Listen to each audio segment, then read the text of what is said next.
Calcific tendinitis is a condition that typically affects middle-aged people, usually between 30 and 60 years old. This is also a slight predisposition towards females to get calcific tendinitis. This pathology occurs due to a deposit of calcium hydroxyapatite within the tendon. This is believed to occur when there is a decreased oxygen tension, leading to secondary mineralization and fibrocartilaginous metaplasia. This most common occurs for calcification tendinitis in the knees, hips, but most of all the shoulders, specifically the rotator cuff.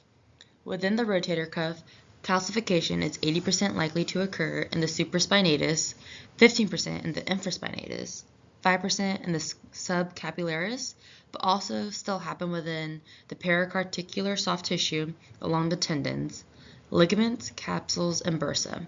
That said, calcification can occur anywhere within the body as well. There are a few symptoms and signs that can occur that give the patient some pain and some complications. These are some of those symptoms. Pre-calcification, a patient may not have any symptoms at this time prior to the calcification, but may have some resistance when it comes to compression on the tendon, but have a reduced resistance when it comes to tension. This is also known as fibrocartilaginous metaplasia.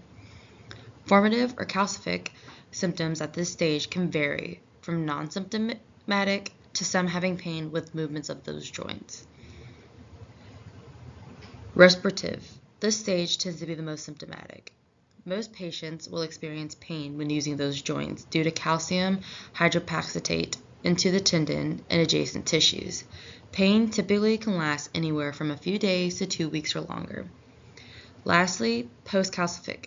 When the tendon is completely calcified, the patient can have a range of symptoms. Most commonly, there will be a restriction of movement and pain that lasts for months, if not consistently.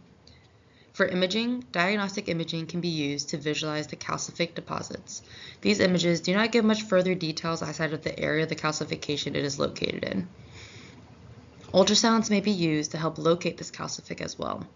MRI and CT will give the most detailed information about the calcification. These images will show the surrounding tissues and any edema that may occur as inflammation due to the calcification as well. These images will allow us to see the shape, size, depth, and the extent of the calcification in higher detail. You can see the 3D rendering from the CT of a shoulder on the left, with calcification covering the greater tubercle of the humerus. On the right, there are two different views of the hip with a calcification within the joint space.